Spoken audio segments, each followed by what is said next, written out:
Hi, this is Scott Garibay, and today I want to talk about Dungeons & Dragons, and I want to talk about a change we desperately need within Dungeons & Dragons, and a new arrival point, like where we've arrived at a point where this is true, and we can accept it now. I think 2023 is a year of harsh realities, right? And also a year of, like, we've always said, like, kind of these nonsensical, like, oh, everybody should play what they want, right? 2023 is like, no, this is contested ground. We are, like, every player, you know, when a player goes to the OSR, they go to the Indy or they go to D&D, period, end of sentence. There's only 3 worlds, right? And the reality is you don't really have a lot of crossover, you know, and the reality is they're going to be 51% or more. They're going to be a real supporter of one, not all. Forget it. There's nobody in the middle anymore. And that's, you know, and we're just, in the D&D community, we're just acknowledging where we are as a culture, right? We have reached a point in our culture where partisanship is it rules, right? Like, and so nobody's in the middle, right? And if you're in the middle, you just get run over, period, right?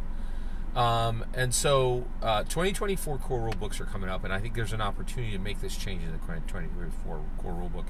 And what is that change for Dungeons & Dragons that's desperately needed? We need to nix, the Reaper needs to come for Theater of the Mind. Theater of Mind is a myth. It doesn't actually work. It's bunk. And let's just call it the way it is, right? So Dungeons & Dragons for a long time has been like, you can play Theater of Mind, or you can represent with miniatures, right?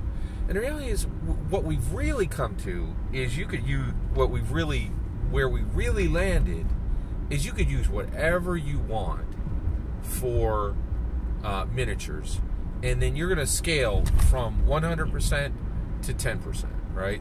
So Lego minifigs and Lego terrain, that's 100%. 50%, that's Dwarven Forge, Hero Forge miniatures, official Dungeons & Dragons miniatures. That's going to get you 50% of the way, right? And then the bottom of the barrel, right? Like, is, you know, you buying some Reaper bones or something, or you're just like, boy, I've seen some stuff, man. Like, oh, people using dice as miniatures, right? You know, like that's 10%. That's going to get you 10% of the way there. But the reality is, Dungeons & Dragons, let's stop pretending. Theater of the Mind is absolute bunk. It is not real. It does not work. The reality is, the mechanical build on everything, and even just the structure of Dungeons & Dragons is, you need to know where your player character is, and you need to know what's in the environment, and you need to know where your opponents are, and you need to see that movement, right? You get 30 feet of movement, and movement is dramatically important, and the environment is dramatically important, right? And the reality is, it is very challenging to actually depict terrain, right? But if you have miniatures, right, you can know where your player character is, where your character is in context to other entities, non-player characters, right? So you can know where your character is. You can know where where they are against the entities that the Dungeon Master controls, right? And there can be real strategy and real storytelling that happens with those figures, right? But the reality is, when you go Theater of the Mind, you don't know where things are. You don't know if you're 5 feet away or 10 feet away, and that is the difference between, does a spear matter? You know, like, if you chose a spear, you cannot use a spear with Theater of the Mind. It takes too long, and it is too painful, and that pain goes directly to the players.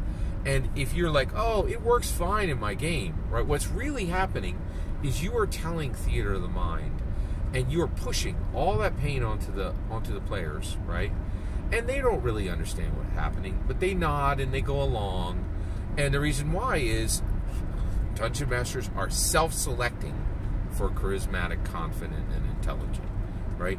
And the reality is, I think for a long time, a lot of Dungeon Masters have been saying, hey, Theater of the Mind works. It does not. Dungeons & Dragons is not built for Theater of the Mind, period, end of sentence. And frankly, I don't really think any tabletop role-playing game is built for theater of the mind. What is built for theater of the mind are storyteller games, right? Like A Quiet Year. Sure, theater of the mind there, no problem, right? But storyteller games are not tabletop role-playing games. If you're playing a tabletop role-playing game, you need miniatures as powerfully as you need dice. And if you do not have dice, and if you do not have miniatures and terrain, you really aren't playing a tabletop role-playing game. You are telling a storyteller game, masked, disguised as a tabletop role-playing game, and that's the reality of it.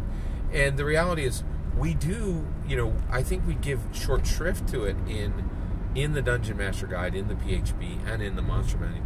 The Monster Manual itself, man, it's like it gives movement on every single creature in the Monster Manual. Saying that you can do this with theater of mind is absolute garbage. You cannot, right? Now, you could get really far with a 3x5 card, right? And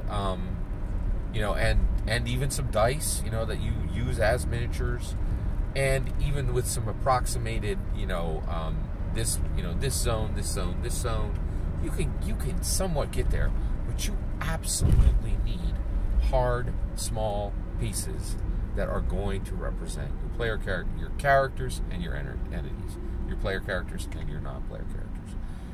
It's that simple, right? And I think, and the reality is, we have got to start to cut the fat on Dungeons and Dragons, and man, is there a lot of fat, right? We have got to make this game simple, intuitive, and fast, right? And this is utter garbage. You cannot run Dungeons and Dragons theater of the mind. You can't. We've been pretending it for 50 years. And actually, I don't think we've been pretending it for 50 years. I think this nonsense started around maybe 3rd edition. I think I started hearing the term theater of the mind around 3rd edition. But it is utter bunk, and it doesn't work.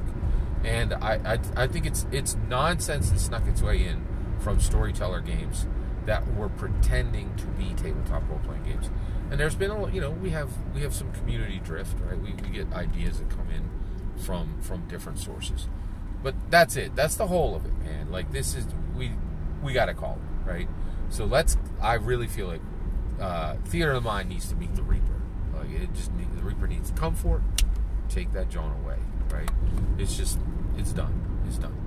And at that point, the moment we get rid of theater of the mind, and we're saying, hey, you need dice, you need you need dice, and you need miniatures, and you need terrain, right? And what's interesting is, you notice I did not say you need a character sheet. I'm not positive we need a character sheet. I think we can represent character sheets with objects, especially with Magic the Gathering cards and Legos. With those themes, I definitely think we can get rid of the character sheet. But to play Dungeons and Dragons, you 100%. You need the book, you need the dice, you need the miniatures, and you need terrain, right? And terrain could be you could do that too. Like, you can get away with a lot with representative terrain. You could even use representative miniatures. In fact, I do think some of the Legos is the best. So there's a large discussion to have about how the range you can have of miniatures and terrain, but the idea that you don't need them is utterly ludicrous as Dungeons and Dragons is currently built, right?